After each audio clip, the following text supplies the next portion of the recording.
primera es el Evangelio de Jesús como código moral de nuestras vidas. Número 9.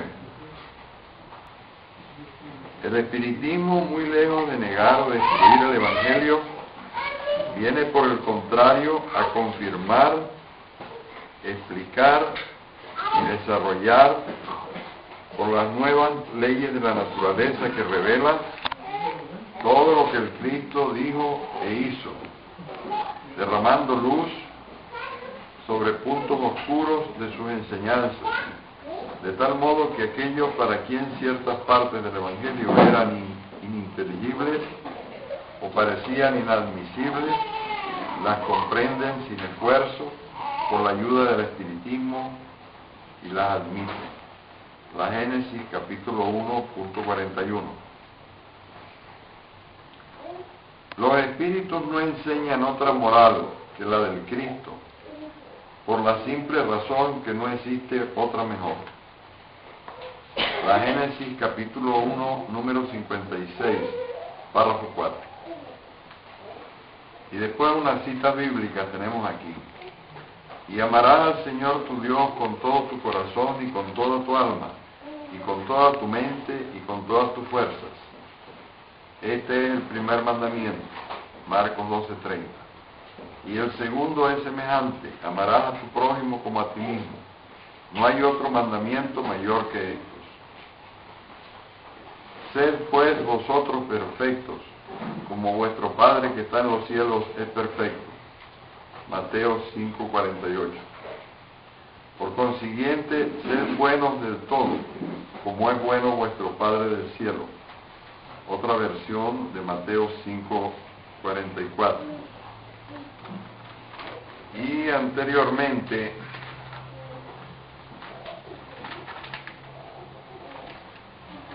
tenemos aquí otros apuntes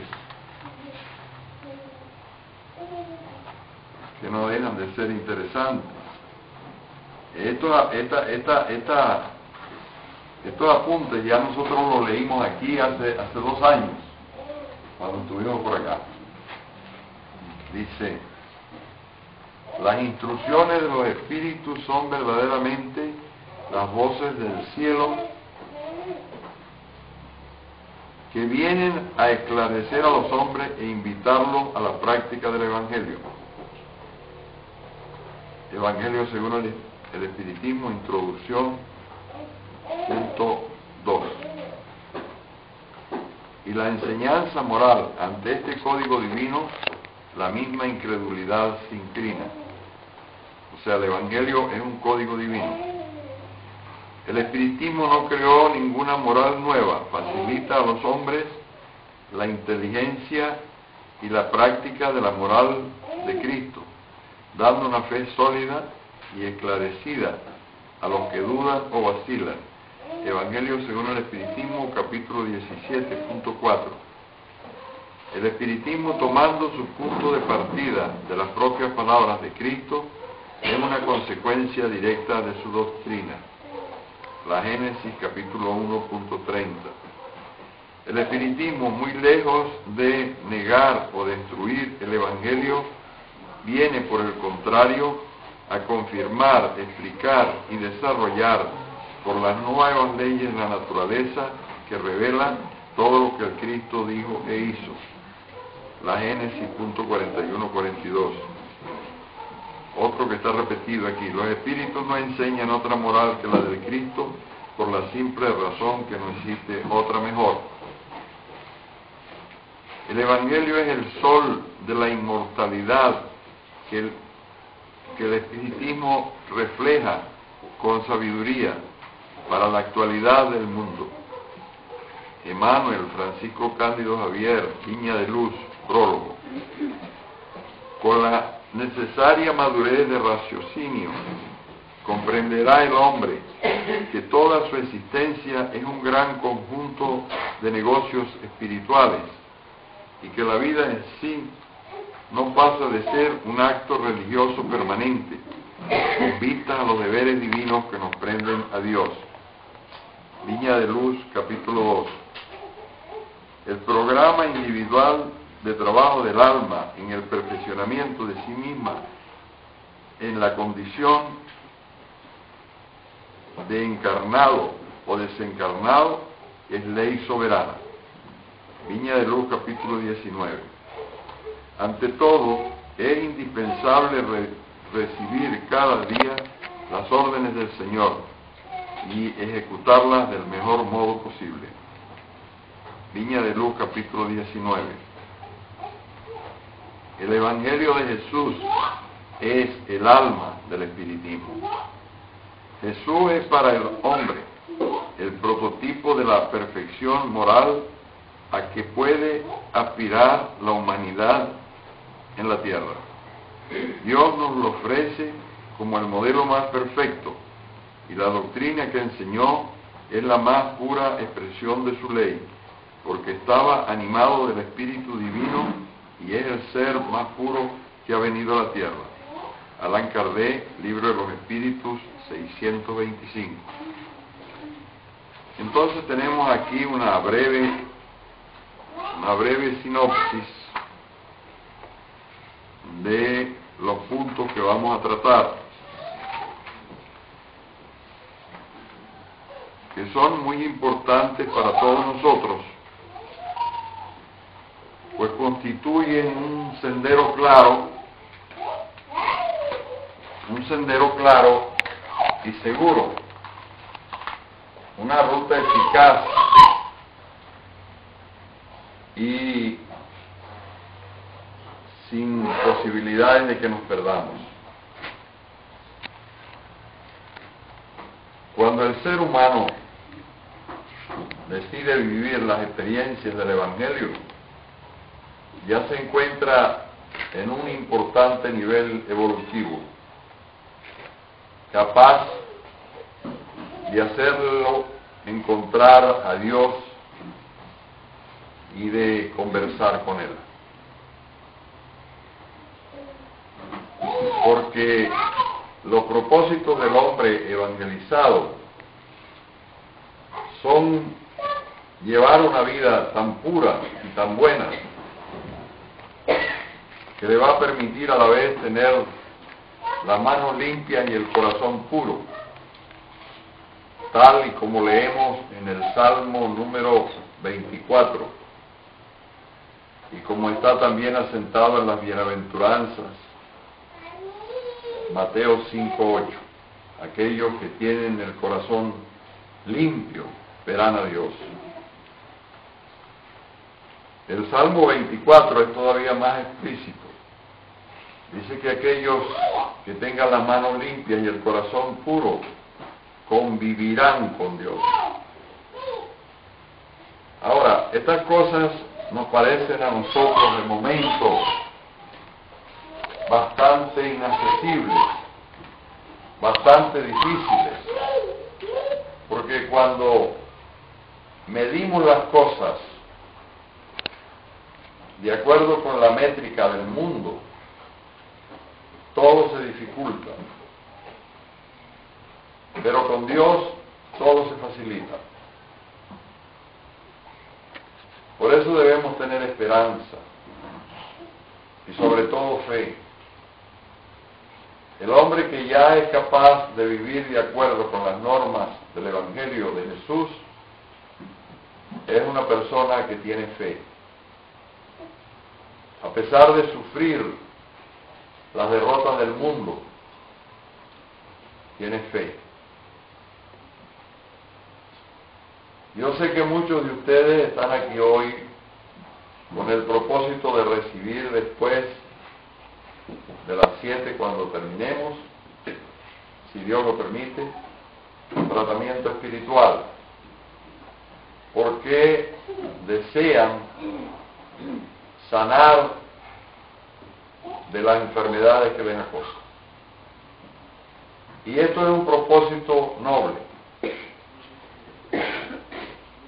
Cualquiera de nosotros tendría esa misma expectativa. Los espíritus nos anunciaron que nos aliviarían, mas no que nos curarían. De todas formas, ustedes están aquí con la expectativa de curar sus cuerpos. Y yo les digo con toda responsabilidad, con la responsabilidad que nos dan todos estos años de servicio de la doctrina, al servicio de la doctrina espírita, todo este tiempo que llevamos trabajando con el Señor, que aquella persona que viva de acuerdo con las enseñanzas del Evangelio no va a sanar sus cuerpos, pero sí va a sanar su perispíritu y su espíritu. Porque nosotros, como todos sabéis, tenemos tres cuerpos. Este de afuera, que el tiempo acaba con él. Un segundo cuerpo que también se acaba, no tiene vida eterna. Y es, eso sí, un tanto más etéreo que este. Y el último cuerpo que conocemos como alma o espíritu. Y estos cuerpos espirituales también se enferman. Aquí en la tierra, por ejemplo, nosotros consideramos la cirrosis hepática un mal del cuerpo, un mal del hígado. Pero en el mundo espiritual se considera la maldad una enfermedad, la envidia una enfermedad, y todos esos otros vicios y taras que nosotros tenemos todavía se consideran una enfermedad. Solo que, lamentablemente, por falta de voluntad, y más que nada porque no hemos llegado al punto evolutivo que aspiramos, no tenemos aún esa fuerza para implantar en nosotros un régimen de absoluta convivencia con Dios. Porque si le hiciésemos una pregunta a ustedes ahora, no con Dios, vamos a poner una convivencia con Jesús,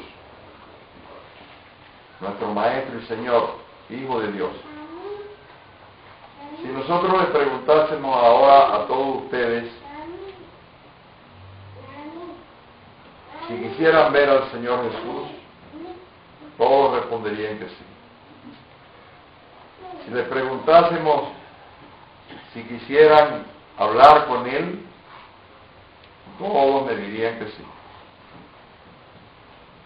Si les preguntásemos si quieren convivir con el Señor Jesús, es posible que la inmensa mayoría también nos dijeran que sí. El problema es que para convivir con el Señor Jesús hacen falta determinadas cualidades. Fíjense, por ejemplo, en los tres evangelios, Mateo, Marcos y Lucas, el Señor dice de manera clara: si alguno quiere venir en pos de mí, niéguese a sí mismo, tome su cruz cada día, dice Lucas, y sígame. Fíjense, este niéguese a sí mismo es como renunciar a uno mismo. Es permitir a Dios que ejerza su potestad sobre nosotros y nos conduzca hacia los caminos en los que Él precisa que nosotros estemos. Porque hay algo, queridos hermanos, que no debemos olvidar, y es que la obra divina, como dice Emmanuel, necesita de manos humanas para concretarse. Sin esas manos humanas no se concreta la obra divina en el mundo. Por eso nosotros, aun siendo personas defectuosas, que no tenemos esas elevadas condiciones morales, en un momento dado podemos ser la voz de Dios, la mano de Dios, que evita un asesinato, un suicidio, que mitiga el hambre, que logra levantar a una persona que estaba derrotada o hacer reír a un deprimido. Esas son cosas que todos nosotros podemos hacer todos los días. Por eso el Señor en sus libros ha anotado nuestros nombres como colaboradores de Él. Pero hay una serie de condicionamientos y este es importante. Fíjense que el Señor plantea, si alguno quiere, no nos obliga. No hay un modo imperativo, no hay presión ninguna. Si alguno quiere seguir en pos de mí, es como si nosotros dijéramos, bueno, vamos para Huehuetenango mañana. Si alguno quiere venir con nosotros, y después a continuación él plantea las condiciones, ¿ves? Y las condiciones en el caso de Jesús son aparentemente muy duras, porque negarse a sí mismo equivale a decir renunciar a sí mismo, renunciar al ego, renunciar a todo eso que nosotros llevamos por dentro, en lo cual nos consideramos dueños de alguna cosa. Nosotros estamos aquí en este mundo y nos creemos la ilusión de que somos dueños de las cosas que hemos comprado, que hemos adquirido, o que tenemos. Y esto no es verdad. No somos dueños ni siquiera de nuestro propio cuerpo, porque al morir se lo entregamos a la Madre Tierra para que sirva de abono a otras formas de vida. Renunciar a sí mismo significa apagar el ego, ser verdaderamente humildes, pensar antes en hacer las cosas de Dios que en hacer nuestras propias cosas. Vincular todos nuestros proyectos a los proyectos divinos. Y ustedes dirán, pero bueno, esto pareciera altisonante, esto pareciera fuera de foco, esto pareciera ser inalcanzable, ¿no? La grandeza del Evangelio de Jesús es tal que la madre común en la cocina, el trabajador común, el operario, cualquiera puede seguir al Señor si se lo dispone. Y esto es muy importante. Y aparte de eso es muy bello. Entonces nos dice el Señor, si alguno quiere venir en pos de mí, renuncie a sí mismo. Y después viene otro factor que nosotros debemos considerar. Tome su cruz cada día y luego sígame. En esta gira han pasado cosas muy extraordinarias y muy importantes que las iremos analizando y que han logrado emocionarnos y ponernos a pensar. El día jueves, cuando comenzamos a hacer el tratamiento espiritual a los hermanos en San Marcos, un tratamiento al que asistieron durante todo el día 202 personas,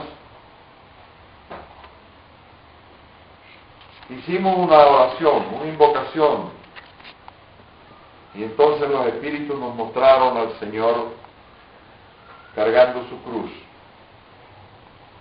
dándonos a entender que las enfermedades que padecían aquellas 202 personas que iríamos a atender son las cruces de cada uno, que debemos cargarlas, porque esas cruces tienen un significado espiritual muy profundo, de la misma manera que tienen significado espiritual la cruz y las vejaciones que sufrió el Señor en el Calvario y antes del Calvario.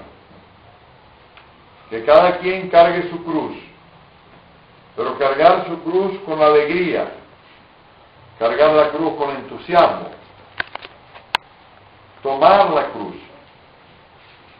Y sobre este particular vamos a hacer dos acotaciones. Nuestros hermanos indígenas que vinieron ayer y que todavía algunos de ellos se encuentran hoy, pasaron unas horas aquí con nosotros, posiblemente durmieron en el suelo o en sillas, en condiciones francamente duras para ellos. Y sin embargo, no vi que ninguno de ellos se quejara. Asumieron su actitud con estoicismo. Y desde los hombres a las mujeres, desde los jóvenes a los niños, mantuvieron en alto su noble condición. Sin embargo, nosotros acostumbramos a quejarnos por cualquier cosa. Se cuenta que un día había una señora que se quejaba de la cruz que cargaba, que le parecía muy pesada, y oraba con tanto fervor que después de un tiempo en oración, Dios dispuso que aquella mujer fuese llevada al mundo espiritual, donde estaban señaladas las cruces y los propietarios de las mismas.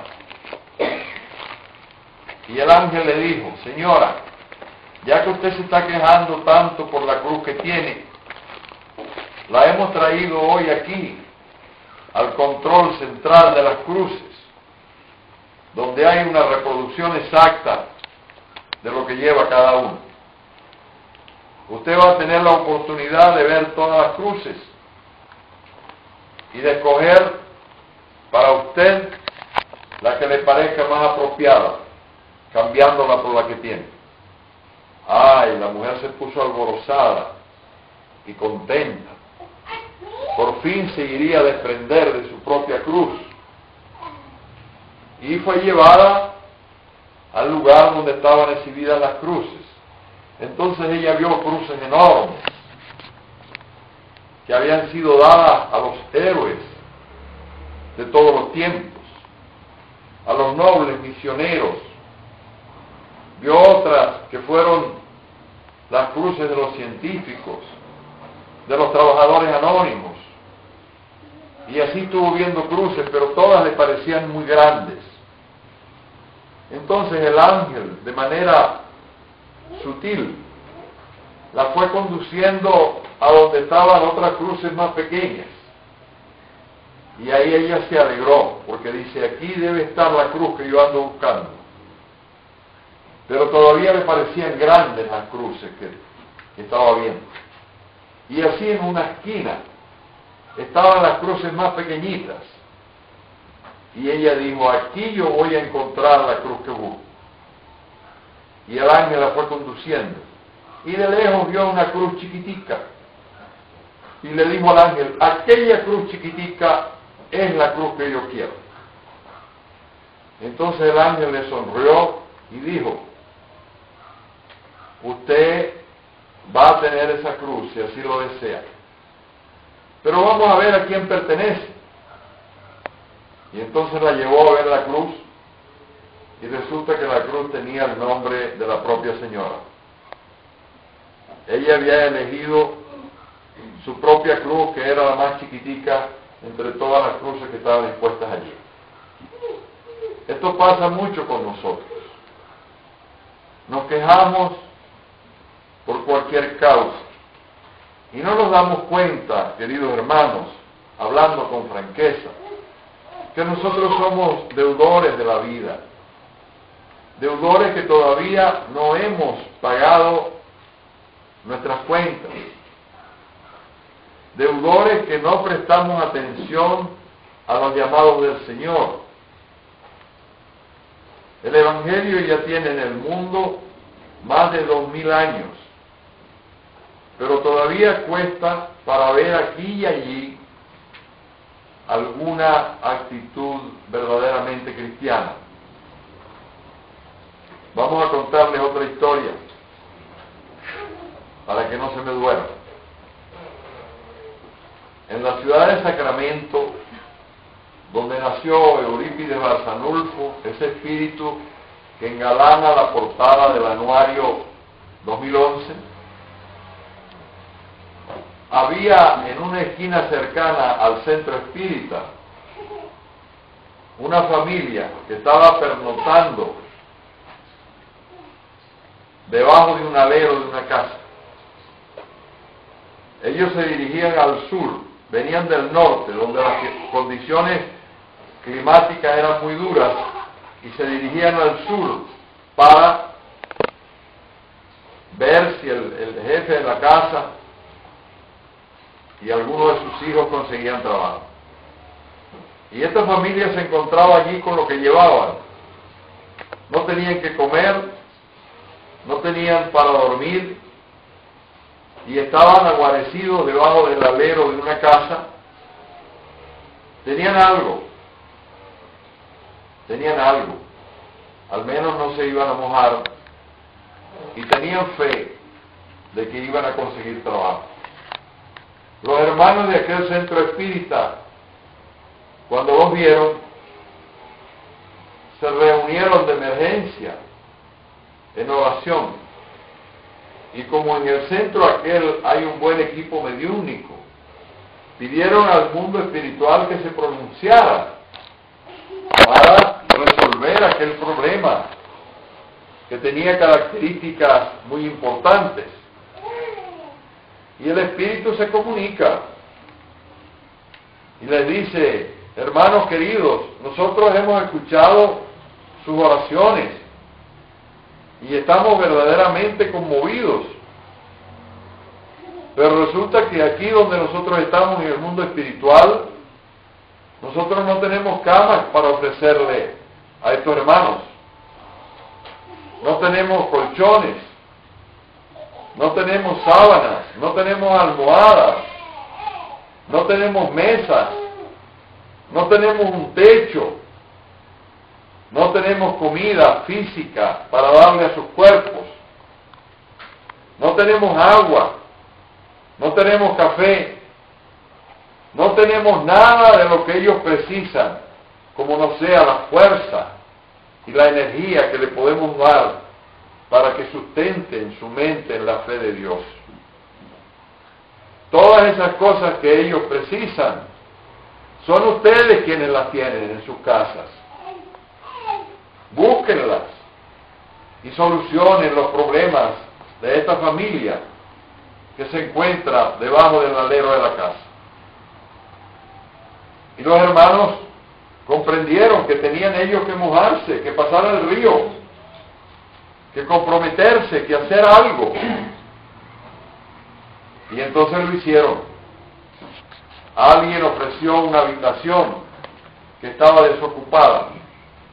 Otros dijeron: en casa hay unas camas que no tienen uso. Y en fin, todos fueron colaborando, y aquella noche aquella familia recibió comida caliente y también recibió camas y todo lo que necesitaban para pasar unos días con dignidad. Este ejemplo nosotros lo vemos después en los diversos lugares. Ayer me alegré mucho. Fue un día muy bonito para mí. Cuando me vine a dar cuenta, ya los queridos hermanos estaban dándole café y panecillos a los ilustres visitantes que venían de la montaña. Y después se llevaron a algunos a dormir aquí en el pueblo y a otros nos trajeron por acá. Fue muy bonito, fue hermoso. Esas cosas han de repetirse, porque son esas actitudes verdaderamente cristianas, verdaderamente nobles, que nos enaltecen a todos y que hacen que la vida sea más hermosa para muchos. ¿Qué importa el costo? No hubo costo anoche. Nadie salió arruinado por esta pequeña intervención de fraternidad para ayudar a estos hermanos. Así es la caridad. Así es el reflejo del Evangelio de Jesús. Debemos aprender a negarnos a nosotros mismos, a practicar el amor hasta que nos duela, no a dar lo que nos sobra, que muchas veces ya está desgastado. Hay hermanos que con tal de practicar la caridad, como ellos dicen, llenan los centros espíritas con desechos que ya no valen para nada. Nosotros hemos recibido allá en Caracas muchas cosas buenas, camisas buenas, pantalones buenos, ropas, muebles que hemos distribuido. Pero también tenemos unos determinados hermanos que consideran que el centro espírita es un basurero. El otro día nos trajeron un bolsón de ropa y estaba lleno de pulgas. Y tuvimos que contratar a una compañía para que fumigara las pulgas. Y por supuesto botamos aquella ropa que nos trajo o que nos trajeron en el bote de la basura, en el contenedor de la basura. A veces nos traen pantalones que ya desencarnaron. ¿Ustedes entienden? Camisas a punto de desencarnar. Entonces yo digo, echando bromas, digo, bueno, esta gente pretende que nosotros le hagamos un velorio aquí a estas camisas, porque ya están más del lado de allá que del lado de acá. Mi esposa, ella tiene una norma que yo quiero dejársela hoy aquí, porque es muy buena. Ella dice, yo no daría nunca nada a nadie que yo misma no consumiera, sea comida, sea ropa, sea lo que sea. Si no sirve para mí, no sirve para los pobres, porque los pobres son hermanos nuestros y no podemos darles lo que ya nosotros desechamos o estamos a punto de desechar. Por supuesto que hay una consideración. A veces yo mismo llevo cosas que me traen un poco. Por ejemplo, hay un hermano que me lleva bolsas de remolacha y de otras verduras que él recoge en el mercado, que ya están bastante, no están frescas, están bastante viejitas, pero que todavía sirven. Entonces yo le digo a las personas, mire, perdonen, pero esto es lo que tenemos. Si a ustedes les sirve, llévenlo, aprovechen, porque si ustedes no lo quieren, nosotros lo vamos a botar, pero vean a ver si sirve, y ellos se lo llevan. Pero esto es muy distinto que cuando una familia quiere vaciar un armario y entonces manda para el centro espírita la ropa peor. No podemos dar a los demás las cosas que nos sirven. Tenemos que desprendernos de las cosas buenas. Fíjense que en el Evangelio de Lucas, San Juan el Bautista, después de llamar a aquellos que lo buscaban manada de víboras y árboles sin fruto, estos le preguntan: ¿y entonces qué haremos? Lucas capítulo 3. El que tenga 2 túnicas, que las comparta con el que no tiene. Y el que tiene comida, que haga lo mismo.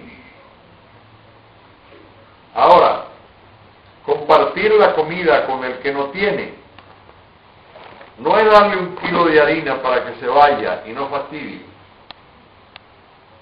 Es invitarlo a la mesa de nuestra casa y compartir con él lo que nosotros tenemos. Esta idea es hermosa y representa la profundidad y la belleza del Evangelio que nosotros pretendemos seguir. Hay también otra cosa a la que debo hacer referencia hoy, porque el Evangelio tiene exigencias mínimas y a la gente, a veces, a determinadas personas, no les gusta trabajar, les gusta exigir todo de los demás y no dan nada a cambio. Entonces el Evangelio nos señala que a cada quien, según sus frutos, según el aporte que nosotros hayamos hecho a la economía de Dios, tendremos el derecho, repito, tendremos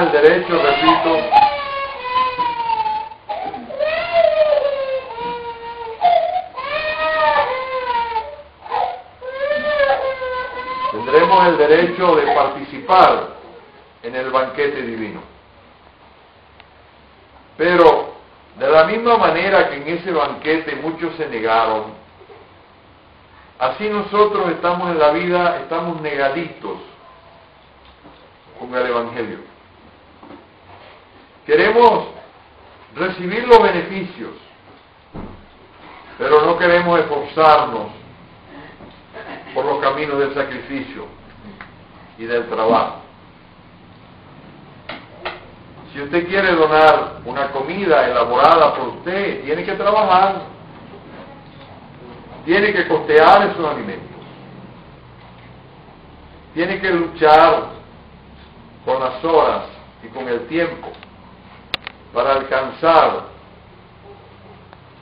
el propósito que persigue y entregar ese alimento con amor, porque quien lo va a recibir es un hijo de Dios que está necesitado. Nosotros en Caracas, el mensaje fraternal, hemos aprendido muchas cosas, atendiendo a los más pobres entre los pobres.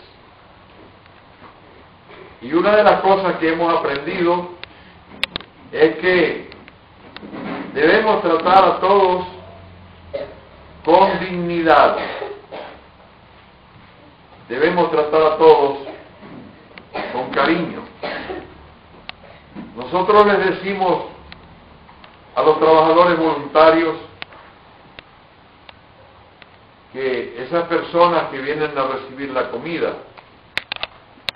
no los miremos como indigentes, no los miremos como mendigos. Vamos a imaginarnos que ellos son Jesús mismo, disfrazado. ¿Cómo atenderíamos nosotros al Señor? Imaginémonos por un momento que Él llegue aquí a la puerta, hoy, y nos dice, tengo hambre. ¿Qué haríamos todos nosotros? Es Jesús que entra y nos pide de comer. Saldríamos todos en desbandada a buscar dónde, qué traerle al Señor para darle. ¿Verdad que sí haríamos eso? Sí. Y si el Señor nos pidiese agua, porque tiene sed, ¿qué haríamos? Saldríamos corriendo a buscar la mejor agua para darse. Y si el Señor llegara y dijera, vengo de lejos, estoy cansado, muy cansado, necesito que me acogen, porque soy forastero, ¿qué haríamos nosotros? Aquí adelante hay puestos, señoritas, aquí. Primera fila. ¿Qué haríamos nosotros si el Señor nos pide que le demos acogida, que le demos posada? Estoy seguro que le ofreceríamos nuestra casa. Estoy seguro que incluso le ofreceríamos nuestra propia cama para que el Señor la usara. Y nosotros dormiríamos en el suelo. Y si supiésemos que el Señor está en un hospital, enfermo, ¿qué haríamos nosotros? Iríamos a ese hospital a verlo, aunque tuviésemos mucho trabajo, aunque estuviésemos muy ocupados, aunque las enormes diligencias y responsabilidades del día casi no nos dejaran tiempo. Iríamos a ver al Señor. Y si por alguna casualidad el Señor estuviese preso, porque ya lo estuvo, pero no por ser un delincuente, sino por ser un revolucionario, el Señor está preso, entonces nosotros lo iríamos a ver. Yo lo iría a ver, y estoy seguro que ustedes también. Entonces resulta que Él nos dijo un día, y todos ustedes saben esto, que no es nuevo, lo hemos repetido muchas veces.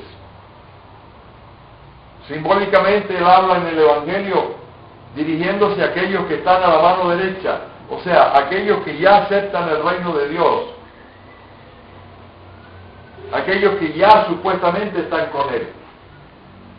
Venid a mí vosotros, porque tuve hambre y me diste de comer, porque tuve sed y me diste de beber, porque siendo forastero me acogiste,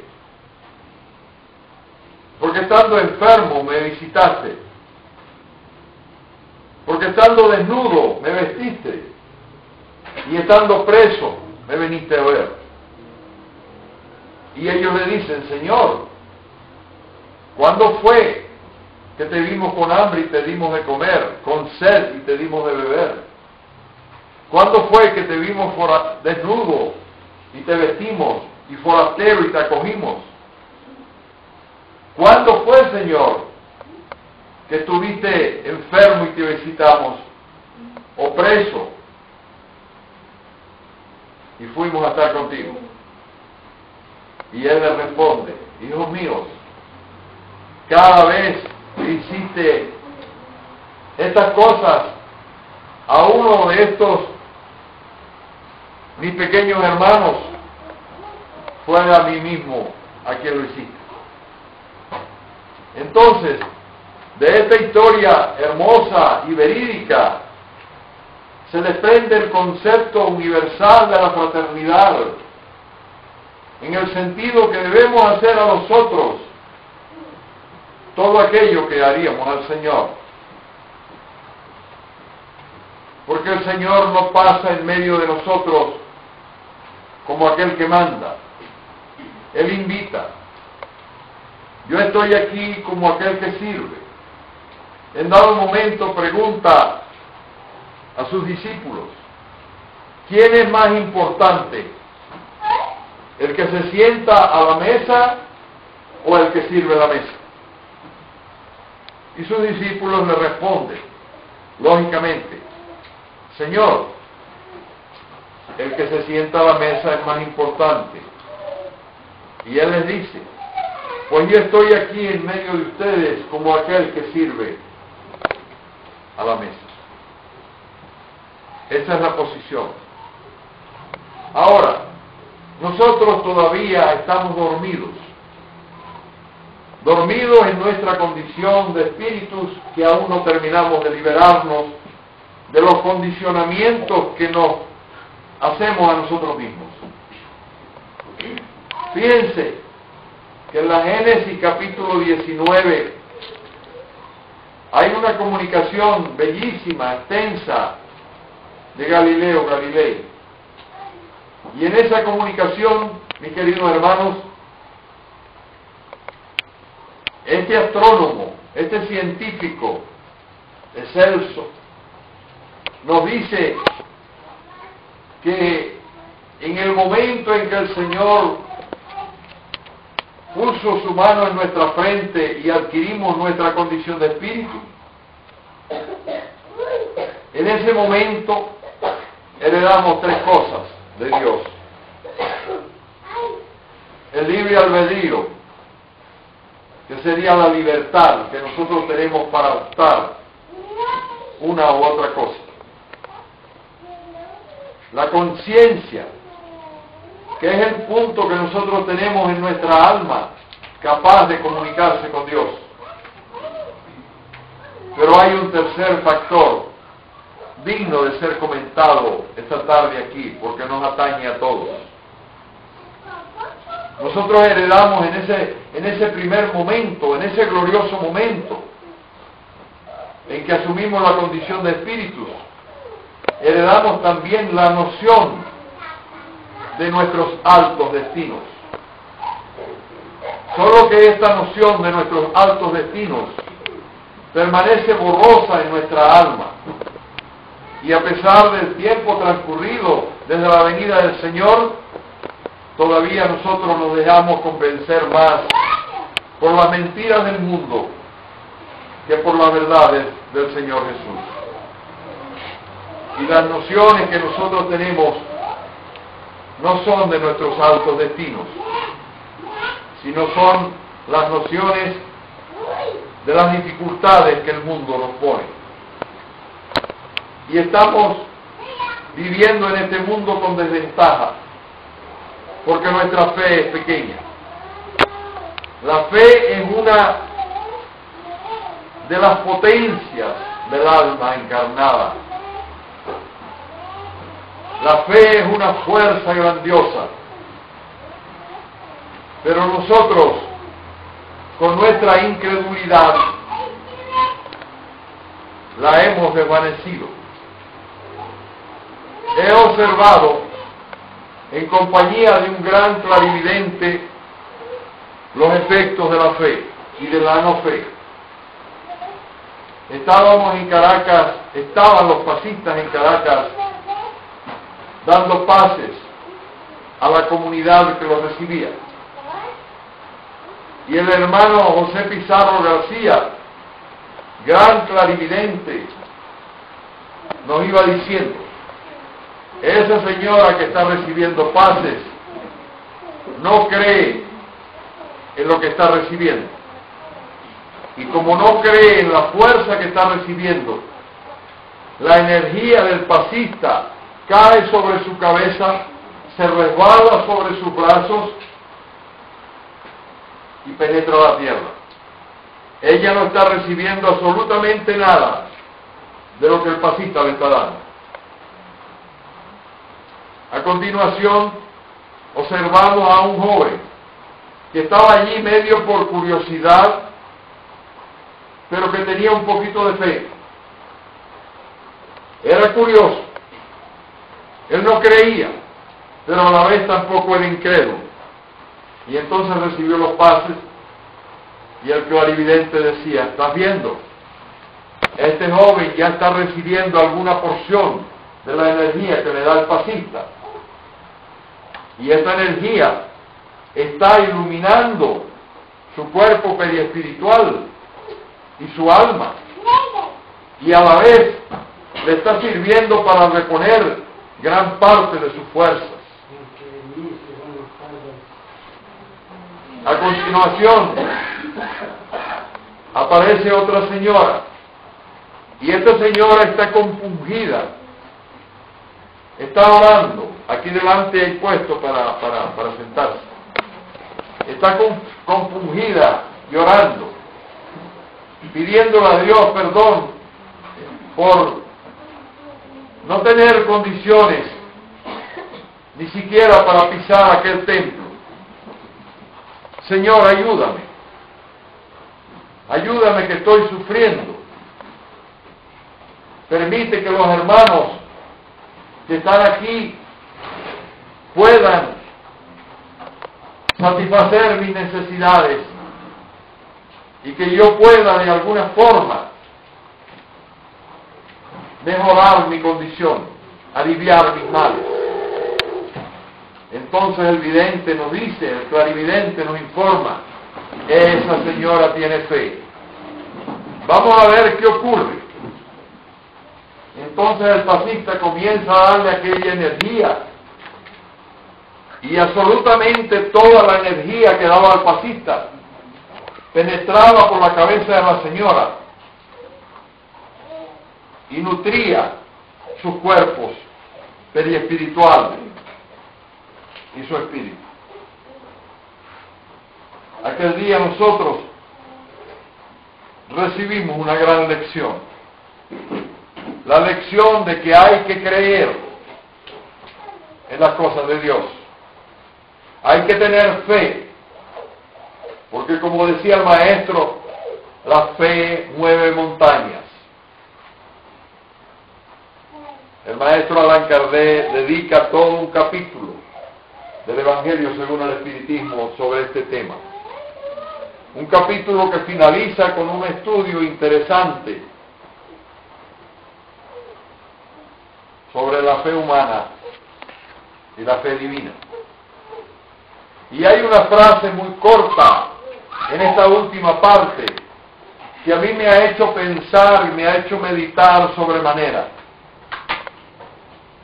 Él dice que es necesario tener la voluntad de querer. Cuando alguien sale con la voluntad de querer, realiza las cosas. El sembrador salió a sembrar, nos dice el Señor en la parábola. Salió a sembrar. Eso significa muchas cosas. Son 4 palabras, 5 palabras. El sembrador salió a sembrar. ¿Por qué salió a sembrar?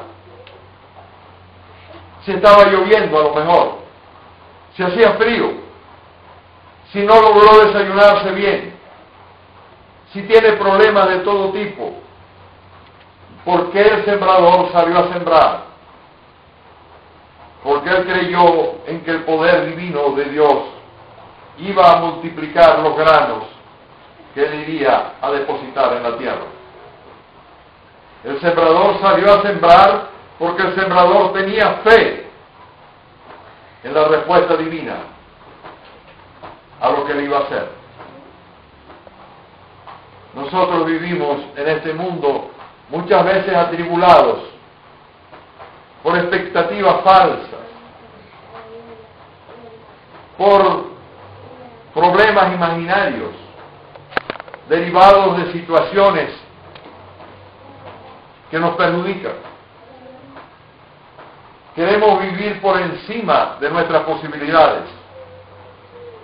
Dicen los expertos y por supuesto que esto no va con ustedes aquí en Wista.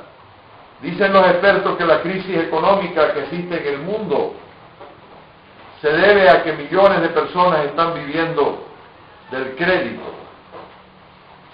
El crédito es algo que nadie trabajó, pero que tendrá que trabajar para poderlo pagar. Vivir por encima de las posibilidades significa buscarse problemas a futuro. Hay que tener presente, queridos hermanos, lo que nos dice el maestro Allan Kardec y los espíritus en la 922 del libro grande, del libro de los maestros, del libro de los espíritus, que nosotros leemos a cada rato. Kardec interroga al mundo espiritual y le dice que si hay una medida universal o ideal de felicidad que sirva para todos, más o menos así. Y el mundo espiritual le responde por boca de Platón, nada más y nada menos. Esas respuestas de ese capítulo están dadas por el maestro Platón. Y él dice: la medida ideal de felicidad para lo material es contar con lo necesario. Ahora, ¿qué es lo necesario? Nosotros, los que vivimos la vida con sentido común, sabemos lo que es lo necesario. Pero para muchos no lo saben. Pero contar con lo necesario es tener ya motivos para felicidad. Y sobre un tema sobre el que se han escrito miles y miles de libros,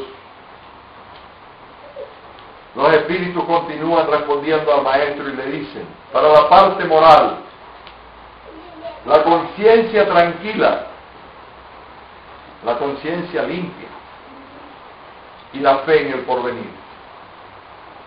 La conciencia tranquila, la conciencia limpia y la fe en el porvenir. Tres pequeñas cosas: lo necesario, la conciencia tranquila, la fe en el porvenir. Pero si nosotros hiciésemos una encuesta hoy aquí o en cualquier lugar del mundo sobre la fe que tenemos en el porvenir, la mayoría de la gente respondería que no tiene ninguna fe en el porvenir, porque pareciera que este mundo se lo está llevando el diablo, por decirlo de alguna manera. Pareciera que en este mundo triunfan los malos, los que tienen las armas, los que hacen los negocios sucios. Eso pareciera. Pero no se dan cuenta que por encima de todo este poder temporal que tienen algunos, valiéndose de la fuerza, está el poder divino, que regula la vida de los hombres en la tierra, entre otras muchas cosas. Confiemos en que la voluntad del Señor se va a hacer presente y que nos acercamos cada día más a la implantación del reino en este mundo. Porque esa implantación del reino entre nosotros es uno de los proyectos fundamentales del Evangelio. Un reino donde predomine el amor, donde no hay violencia, donde las cosas se realicen con sentido común, donde el que más tiene ayude al que menos tiene, donde todos colaboren para hacerle la vida más fácil a los que están pasando por tribulaciones. Ese reino de Dios es el reino del amor. Ahora, para implantar ese reino en el mundo, tenemos que despojarnos de muchas cosas, entre otras de esos propósitos negativos, de esos propósitos vacíos, de dominio y de predominio que queremos tener unos hombres sobre los otros. Porque según dijimos antes, Al ser espíritus, nosotros heredamos como primera condición el libre albedrío, la libertad, la grandeza de tener unas ideas u otras,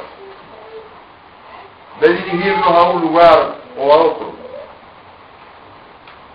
Esta grandeza, esta libertad está consagrada en los textos que magnifican y embellecen nuestra amada doctrina espírita. Pero nosotros muchas veces no hacemos caso a estas cosas.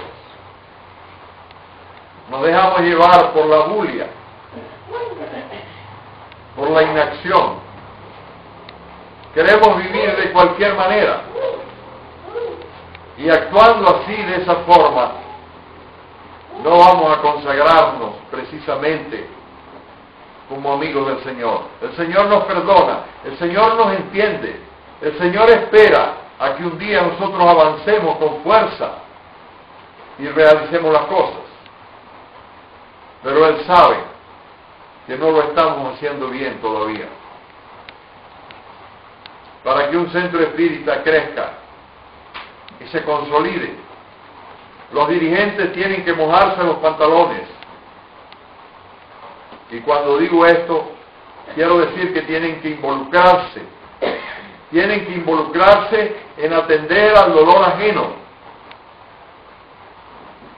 Porque la vida nos enseña que cuando un niño llora con hambre, todos de alguna manera estamos llorando y padeciendo con él y deberíamos atenderlo.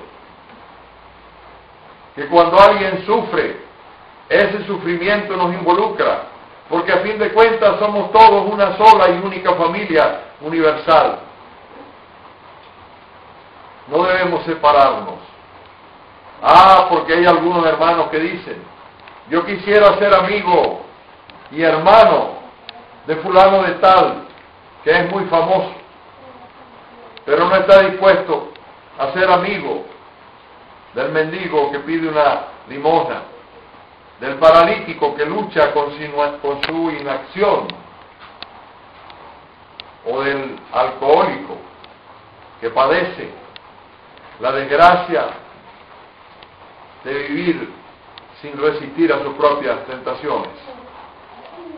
Debemos considerar, queridos hermanos, que existen vínculos sagrados de unión entre unos hombres y otros, que existen energías que nos unen y nos atan.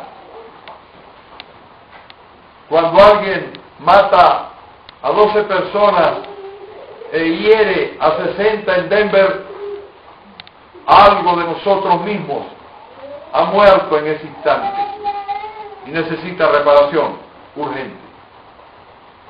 Porque de alguna manera, que no sabemos explicar bien, estamos involucrados unos con los otros.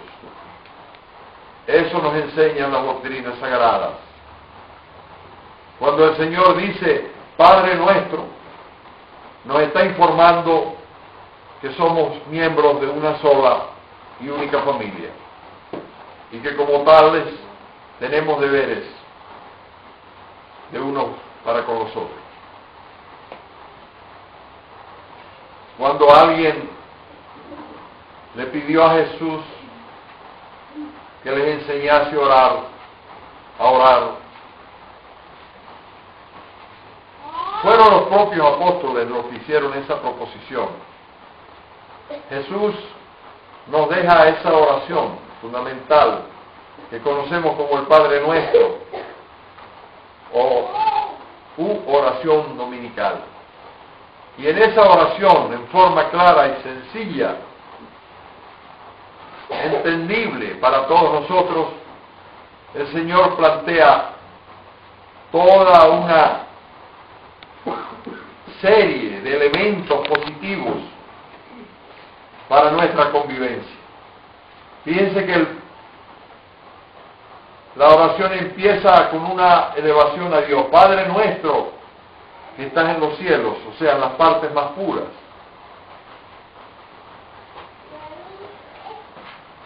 Siempre Dios, en primer lugar. En el libro de los Espíritus también. La pregunta número 1, ¿qué es Dios? Porque Dios es lo primero.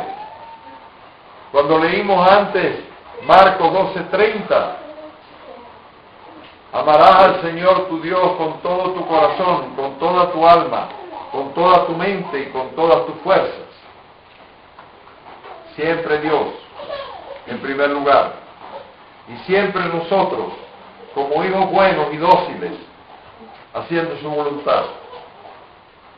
Porque esta voluntad que choca a algunos rebeldes que no han entendido todavía, vamos a compararla con la autoridad de un padre.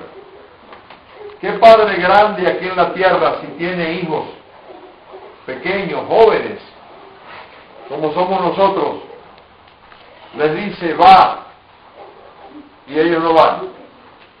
O les dice ven y ellos no vienen. Sería una desobediencia insoportable a la autoridad paterna. Pues nosotros de cierta manera estamos haciendo eso mismo. Nos están llamando y no acudimos.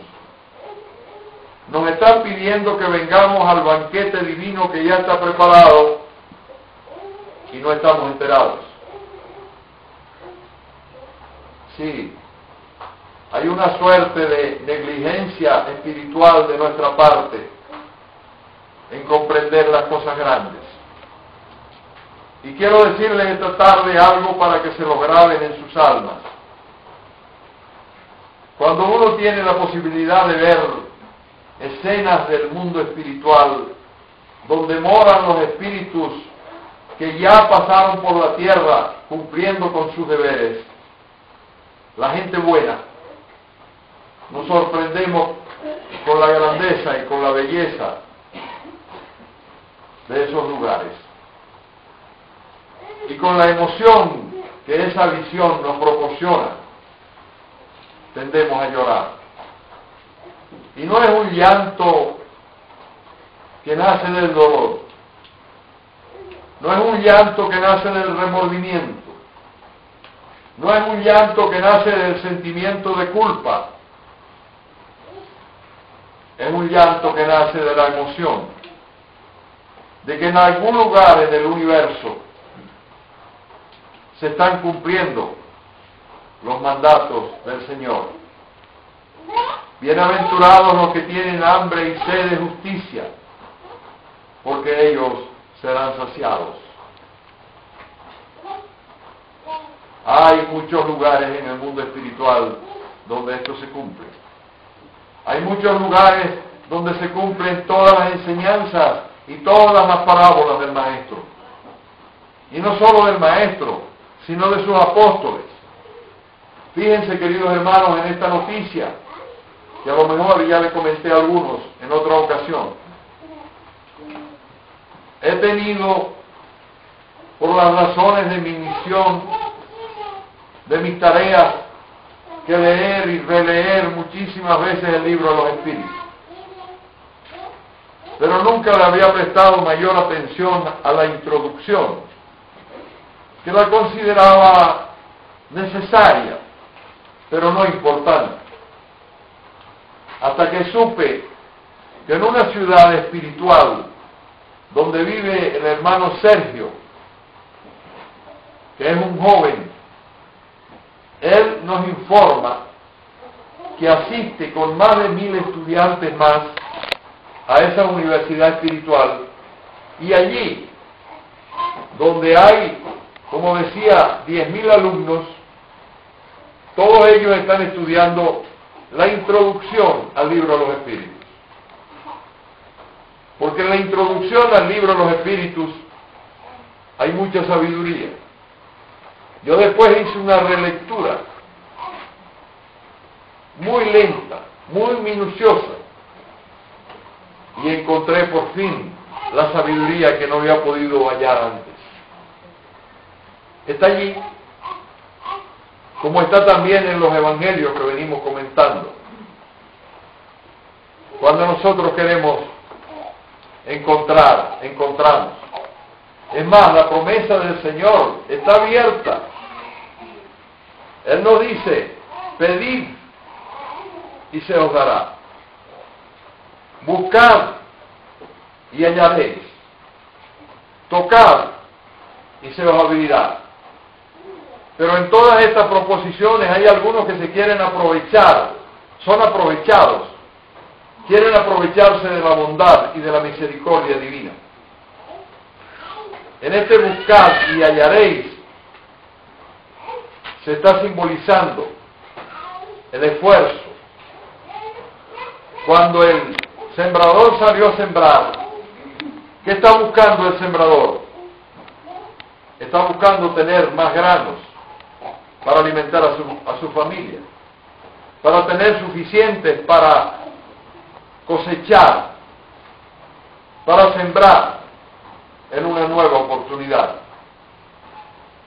El sembrador busca algo, pero si él se hubiese quedado en su casa porque está lloviendo, o porque tiene flojera, o porque tiene dolor de barriga, de vientre, ese día no hubiera sembrado. Pero el sembrador salió a sembrar con todo lo que tiene en contra. El sembrador salió a buscar algo, aunque él sabe que desde el momento en que siembra su grano hasta el momento en que recoge la cosecha ha de pasar un tiempo largo, a veces de meses. Así pasa con nosotros. No tengamos la idea de la precipitación. Vamos a esperar el tiempo que sea necesario para que nuestros frutos maduren. Cuando nosotros hablamos a todos y les suplicamos que utilicen la terapia del amor para resolver los problemas de la armonía en el hogar, nosotros quisiéramos también que esa terapia funcionara al minuto, pero no es así. Esa terapia necesita tiempo, necesita de la maduración, como las espigas. No están listas para la siega las espigas de una tarde para otra. Necesitan que el sol la fortifique y la madure. Así en la obra del Señor todo tiene su tiempo, como muy bien decía el Eclesiastés. Hay un tiempo para sembrar y un tiempo para recoger lo sembrado. Así tengamos la esperanza que tenía el sembrador que salió a sembrar y la fe que tiene también en su propio esfuerzo y en el esfuerzo del Señor. ¿Qué hora es? Ah, tenemos por aquí, sí, disculpe. 4:20, ¿no? Eso. 25. ¿Ah? Y 25. 4:25, sí, correcto, y 26 ahora. Muy bien. Le he dado vueltas al Evangelio muchísimas veces. He querido saber más cosas del Señor y las he encontrado, porque el que busca, encuentra. Y con el ánimo imparcial, sin fanatismo de ninguna especie, he comprendido que el Evangelio es el código moral de nuestras vidas. A través de la revelación que se nos da en estos tiempos y que no termina. Fíjense, la revelación comienza el 31 de marzo de 1848 por los fenómenos de Hyattsville en el estado de Nueva York. Pero esa revelación que continúa con la publicación del libro Los Espíritus del 18 de abril de 1858, esa revelación no ha terminado. Todos los días los espíritus están aumentándola y enriqueciéndola. Y hoy sabemos cosas que no se conocían en los tiempos del maestro Kardec. Hoy sabemos cosas de Jesús y cosas del Evangelio que entonces se suponían, pero no estábamos seguros. Ahora sabemos con toda certeza, con toda certidumbre, con toda seguridad, que el Evangelio de Jesús no solo es el código de amor que ha de regir esta tierra, sino que también es el código que rige a otros mundos más elevados que el nuestro. Y fíjense que el maestro Kardec, con su mente de científico esclarecido, él señala en lo que leímos al principio y puntualiza que el espiritismo no tiene otra moral que la del Evangelio del Señor, por la simple razón de que no existe otra moral que la suya. Esta moral nos enseña a devolver bien por mal. Porque si a usted le hacen un daño y usted responde con otro daño más, ahí se va a formar una trifulca que puede ocasionar muertos y heridos, y se van a cosechar odios absolutamente innecesarios.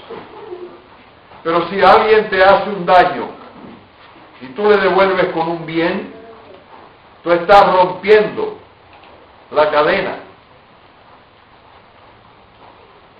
de fatalidades que se han sembrado. Escuché una historia muy bonita en San Marcos, una historia real, tan hermosa y tan fina que me pareció sorprendente.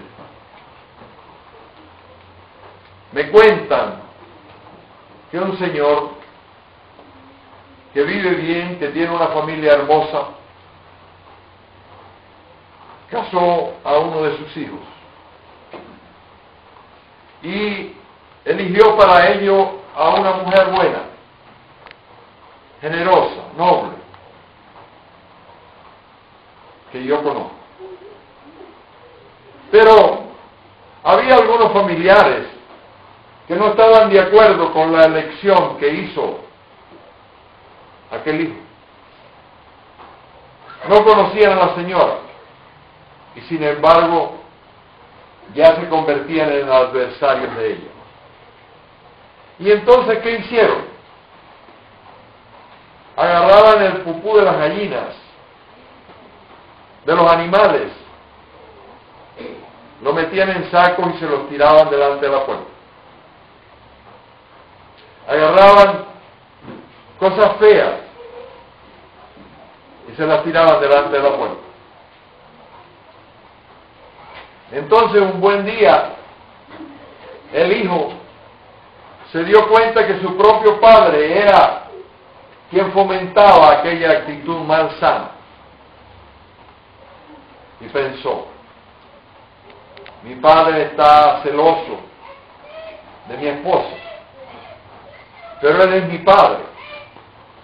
Si salgo y le regaño, voy a crear una barrera entre los dos, posiblemente una barrera que nos va a estar separando toda la vida.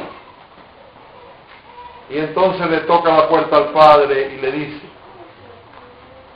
Padre, yo sé que has sido tú quien me puso este estiércol delante de mi puerta. Yo lo voy a usar